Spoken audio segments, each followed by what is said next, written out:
Yeah, so guys, if you have any trouble, if you're having any trouble recalling what this is, then remember I told you about the combination formula, which was something like this, NCR. Okay, so this thing over here is for this combination only. The only thing is that I had this small r over here. This, one second, just let me make it better really quickly. So this was N, C, and R. So what they have done over here is that this N is this capital N over here, okay, and this R is the small n. This is the only difference over here, and it has been put into the same formula but just with different notations. Okay, so the formula, guys, will be just simply this, which is NCR. This is the probability distribution function that I'm talking about. Okay, so it will be NCR of P of this n, okay, and 1 minus P of this n minus r. Okay, so this is going to be your probability function. Okay, this whole thing over here, this is going to be your probability density function for the binomial distribution. Okay, so NCR, this will be the combination formula you will put over here that we have talked about. P is our success, and success to the power of n. Okay, and this 1 minus P is my failure, so failure to the power of n minus r. Okay, for n from here and r from here, so n minus r. So this is going to be a formula, and this is just a simple notation where n and r are changed to capital N and small n. Okay, but the formula is same. Okay, and this NCR, guys, is known as a binomial coefficient. Okay, it is also known as a binomial coefficient. Okay, and the questions that you will see where you will apply this formula, right, and these formulas are asked, the questions related to this are asked a lot in interviews for analytics. Okay, so the if you come across a question where you're asked what is the probability of obtaining n success out of n trials, like I just gave you uh, like an example where the probability of getting 3 heads out of tossing a coin 5 times. What is the probability of this? What is the probability of getting 3 heads out of 5 tosses of a coin? So for this question, you will just have to put the values inside this, where n will be 5, okay, and r will be 3, okay, and the probability of success, which is 1/2, you will put over here, and for failure also it is 1/2, you will put over here, and and similarly you will put n and r values over here, and n minus r from this 5 and 3. Okay, so this is how you put. We don't worry, we will, when we will discuss about the questions in some time, you will get to know what I'm talking about. Okay, but this is the why this formula is so important, because it solves so many questions. Okay, so let's just move and see. Okay, guys, and one very important thing also, guys, let me just show you. And binomial distribution, guys, will also look like a normal distribution only. Okay, and for this normal distribution, for this particular binomial distribution, which looks like a normal distribution, the mean of this, the if you have a look at this, so the mean of this will be NP, where n is the number of experiments. Okay, and number of experiments or number of trials, whatever you want to call it. Okay, so this n will be that multiplied by p, and what is my p? P is my probability of success. Okay, similarly, the standard deviation of this distribution, what will that be? That will be this, which is the square root of np into 1 minus p. This will be my standard deviation. So here also this n is the number of trial, p is the probability of success, and this 1 minus p is my q. And what was q? The probability of failure, which was 1 minus p. Okay, so this is how you will find the standard deviation of a binomial distribution, and this is how you will find the mu or the mean of the binomial distribution. Okay, so let me just show you how we can implement this binomial. Let me just remove this, and let me show you how we can implement the binomial distribution in Python itself using this piece of code over here. So let me just open this, and this was our uniform distribution that we just talked about, and this is our binomial distribution. Okay, so I just import a cborn library. This is also a kind of a wrapper around the Matplotlib library. Okay, this just makes stuff easy for us to plot, and we can make beautiful plots, okay, without typing out, without coding out much. And from scipy.stats, I will import a binom function. This will just make a binomial distribution data, a binomial distribution data points for us. So I just get, using this, from my binomial distribution, I get all the data points from it. I store it in data, I just plot it. Okay, and I am plotting a disk plot. So this is just the syntax. This plot is actually a normal distribution I'm trying to plot using cborn. Okay, and I give all these parameters, line width and everything, and I just set the label to be binomial and y label to be frequency. Okay, so as you can see over here, guys, from all these values, I get a binomial distribution, and this looks so much, this is just a binomial distribution, and this looks so much like a normal distribution. If I just you can see that there is this line over here which is drawn. Okay, so this is kind of does not does not overlines our distribution. But if you just want to do that, you can, I just roughly will draw something. So see, this look very similar to our normal distribution. Okay, when I built a kind of a simulation and I plotted all the data points for that binomial distribution, and I get a bell-shaped binomial distribution. So this is our binomial distribution. Okay, so let me just show you that when we, okay, so this question is over where we'll get to this question where we kind of build up a simulation for a binomial distribution, and we'll get a binomial distribution and something like this, and we will get our mean and standard deviation, and we'll see whether the formulas for a binomial distribution, which is NP, and standard deviation is under root of NP into 1 minus P, that we just talked about here. Okay, are these formulas valid for any binomial distribution or not? We're also going to check for that. But before doing it in Python, let's just discuss a few questions on binomial distribution. So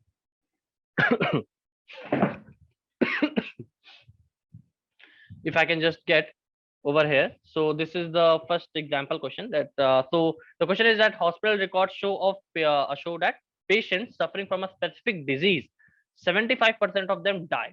Okay, so what is the probability that 6 randomly selected patients, okay, 4 will recover? So again, the probability that 6 randomly selected patients, 4 will recover. So what do you think our P and Q will be in this case?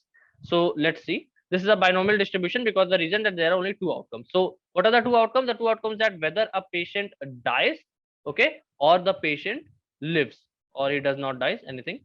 So a patient lives, that is one event, and a patient dies, that is second event, and these are the only 2 events over here. So this is a binomial distribution. Okay, so let be the x of the number of people who recover. Okay, because we are going to find the probability of that 6 randomly selected patients, 4 will recover. So we are checking a random variable to be the number of people who recover.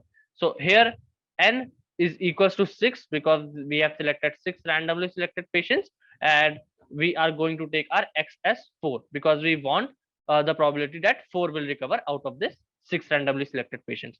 So P, guys, over here is 0.25 because see, we had 75% or 0.75 over here, but this is not the PA, guys. This is our Q.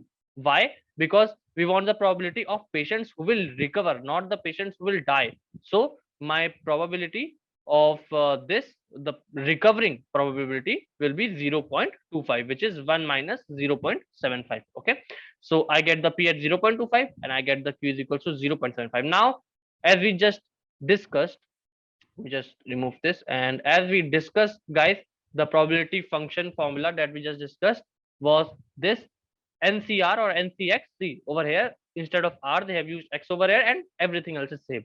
So NCX, probability of success to the power of X, and probability of failure to the power of n minus X. So I will just simply put in all the values over here and do the particular calculation. So I have this C over here, and this n will be equals to 6 okay, which was the total number of like the experiment or trials, we can say. With respect to the question, this is the total number of selected patients, okay, randomly selected patients. So I have 6 over here, okay, and NCR. So R was the 4 patients that will recover. So this is 4, okay. This is the probability of success 0.25 to the power of 4, and this is 0.75 to the power of 6 minus 4. So 6 minus 4 is 2. So I have directly put 2 over here. But this came from what? This N minus R, okay, which was what? 6 minus 4. Okay, so I'm just putting in the values over here. Then I will just do the all the calculations, calculating the factorials and multiplication and everything, and I get a value as this. So this is my probability that out of the randomly selected 6 patients, 4 patients will recover. They will not die. So this is the probability of that. And if you want it in percentage, guys, so this will be something around 3.3%. Okay. So you can just do all the round offs and multiply this by 100, okay, and do the round off, okay, and you'll get it in percentage. So this is the percentage, okay. Coming to another question, it's very similar to that. Okay, so a die is rolled 3 times. Okay, so a die is rolled 3 times. What is the probability of, I want to find 3 different scenarios over there, the probability of these 3 different scenarios. So what is the probability of no 5s turning up? What is the probability of 1 5 turning up? Okay, and what is the probability of 3 5s turning up? Which means that I roll it 3 times and I get 3 5s. Okay, so if I go down, then let's discuss about the question, the solution. So there are only 2 possible outcomes, guys. Again, I have a die which has 6, which has it can have number from 1 to 6. But what are my P and what are my Q? So P is getting a 5, okay, and what is my Q? Q is not getting a 5. So in either case, whether I get 1, 2, 3, anything other than 5, it will be a failure, a Q. And if it is a 5, I roll the die and I get a 5, so it will be my probability of success, which is P. Okay. These are my P and Q. So always remember, guys, you will have to first classify your problem into P and Q, into success and failure first. Only then you can say that, okay, it is a binomial distribution question. Okay. So if I can just remove this and we go. So let x is equals to number of 5s appearing. So I have taken the notation x is equals to number of 5s appearing. Okay. So my first one question was no 5 turning up, which means that x is equals to 0. Okay. I have to put x is equals to 0 because I have to find the probability of no 5 turning up. So what I do over here is that I do p x is equals to 0. I put in the same formula that we talked about, ncx p to the power x to the power n minus x. I will just put up my ncr over here. Okay, r is equals to 0, guys. Here we have taken x notation, it is also r, you can say. Okay, so this r is equals to 0, s is equals to 0. I put that over here. I put the probability of success, which is 1 by 6. And obviously, guys, the probability of like I just discussed in the uniform distribution, that the probability of getting any number in a die is equal. Okay, so I will be having this 1 by 6 over here. So probability of getting any number, the probability of getting any number in a die, okay, is equals to 1 by 6 only, because there are 6 faces. So the probability of favorable outcomes is 1, is getting a 5, and the total number of outcomes is 6, because I can have 6 different numbers from that die. Okay, so this I put it in a formula and I get this value, which is 0.5787, and this is the probability of getting no 5 in all my 3 throws of that die. The probability of getting no 5s is this 0.5787, or obviously 57.87% also, you can say. Okay, so if I move down, the second case is was getting 1 5. Okay, so when I do something like when x is equals to 1, okay, so I will just put in again the same thing. I'll put into this formula, I'll put all the values, I'll do all the calculation over here, and then I will get the value as 0.34722. So I'm getting the probability of getting 1 5 out of those 3 throws. The probability of getting 1 5 is 0.34722. Okay, now the probability of getting 3. Now what this case, this is a very extreme case where I throw the die 3 times, okay, and I get 5 all the 3 times. I get triple 5. Okay, so the probability of that occurring, I'll just put everything into this formula. Okay, I'll do all the calculation, calculate the factorials, everything with respect to this 3C3. Actually 3C3 will be 1. You can just put it into the combination formula and you'll find out that this 3C3 will be 1 only. Okay, so after doing all the fraction multiplication everything, I'll find this and I get a value as this, which is 4.62 into 10 to the power minus 3, which is a very small value. And you can obviously, if you individually like think about it, then you'll get to know that getting a 5 on all the getting the same number on 3 different throws of a fair die is like very less likely. The probability of it is very low. The chance of it happening is very low. That's why you can find this really small number over here. So let me just go over to this. So in the one more question, guys, after that we will discuss about the Python question.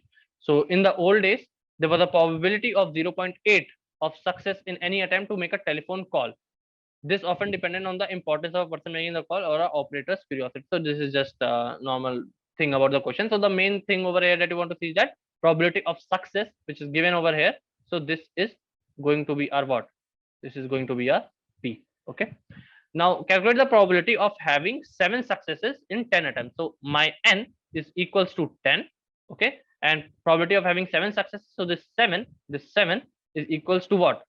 Is equals to my R in my NCR. So this is how you will just pick it up and decide what your N and R is. So total number of attempts, which is the size, number of experiment, which is N. So it is equals to 10. Okay. And having 7 successes. So the number of successes, this is going to be my R. Okay. If I just move down. So P is equal to 0.8. Probability of failure is Q is equal to 0.2 because obviously Q is equals to 1 minus P. Okay. And X is my success in getting through, which is success is actually this means that making successfully being able to make a call. This is my X. Okay. So probability of 7 successes in 10 attempts is this function over here, probability density function, and I will just put in my values where N is equals to 10, R is equals to 7, so 10C7, and this is my probability of success. So 0.8 to the power of 7, and this will be my failure Q, which is 10 minus 7. Okay, 0.2 to the power of 10 minus 7. Okay, and I will get this value over here 0.20133. So this is my probability of getting of being able to make a call 7 times out of my 10 attempts of making the call. Okay, so this is my probability, and obviously percentage will be 20.13%. Okay, so this is a simple way. See, solving these binomial distribution questions are very easy. You should just be able to, first of all, you should be able to know why it is a binomial distribution question. So that you will be able to know that if you're able to classify what is being asked into 2 things, which is one is success and one is a failure. Okay, and then you will just have to see in the question what is the total number of attempts or whatever experiment that you're doing, what is the total number of number of experiments that you are doing, and what is the number of like favorable events being occurred, the number of that. Okay, so say like see the probability of 7 success in 10 attempts. So total number of attempts 10. You should be able to point out that in a question, and the probability of the number of successes that you want. Okay, number of favorable events that you want, that will be your R, and then everything is simple. You just calculate your P or Q, and you can just put in all the values and get the probability. Okay, so this is how you solve a simple binomial distribution question. So this is going to be our Python question. So let's just quickly head over to our notebook.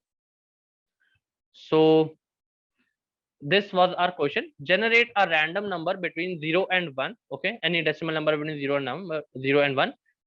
If that number is greater than 0.5, then it will count it as a head. So this is the kind of a simulation you can say that we're trying to build over here. So if that number is greater than 0.5, then it will count it as a heads, otherwise we will count it as a tail. Do this n times in a list comprehension of Python. This should happen in the function run binom. So this is the name of the function inside which we are going to do all our calculation and our simulation. Okay, and repeat the specified number of times, okay, with the number of trials. So the number of trials we will do in this specific example over here is 1000 trials. Okay, so, and yeah, the result that we want should be that it should be a bell-shaped distribution. Okay, so moving on, we just tried the program. I'll just quickly explain you the code. So the code is we have a number of trials which is equals to 1000.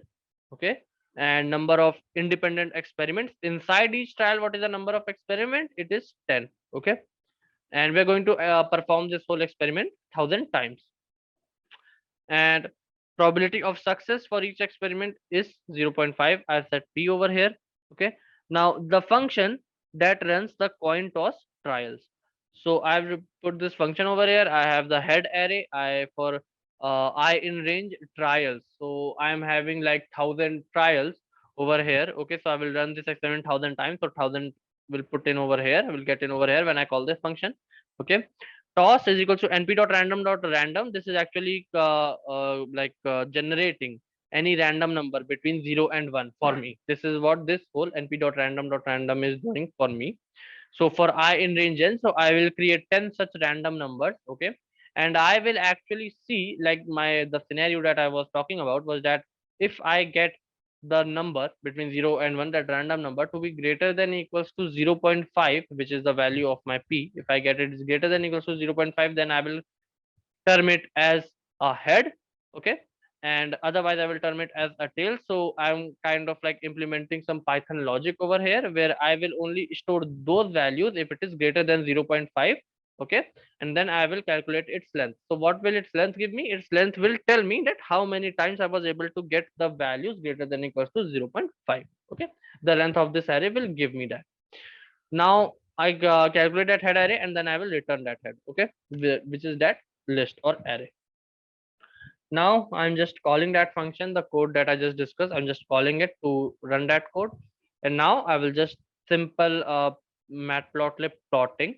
So I will have this pie plots, and I will have the C bonds disk plot, and I will just simple. This is just, don't worry about this. Just simple, syntax for for plotting my distribution. So guys, if I plot it, see, this is the kind of a distribution that I'm gonna get. Okay, this is the distribution, and if you can just see, if I just draw it over here, so you can see that I get, 1 second, just do this, and if I just draw something over this, so this is a normal bell curved looking distribution, and this is what my binomial distribution will look like. Okay, and this x, I have this number of heads, so this is normally distributed. Okay, and this is my binomial distribution. So we just got the result that was being asked in the question, which was that you should get a bell shaped distribution, and see, we got a bell shaped distribution over here. Okay, now guys, remember we talked about some formulas, that the mean will be equals to np. Okay, over here, let me just over to that. So this is what I talked about. The mean should be equals to np, and the standard deviation should be equals to under root of np into 1 minus p. So this was my formula. So let's just see that after building our simulation into this notebook, whether that holds true for this simulation distribution or not. Okay, so I just did that. I just calculated np dot mean. Np is like, I imported numpy library as np. So this is my np dot mean. This will calculate the mean for my heads array, where I have like the heads. Okay, the distribution of my heads I have in the heads array. So I will calculate its mean, and I will get it to be 4.911. Okay, and if I do n into p, like n was 10. Okay, and p was the probability of success. So if I do that, I will get 5.0. Now you see that it is not all like totally equal, but it is very, very close. And this is what happens, guys.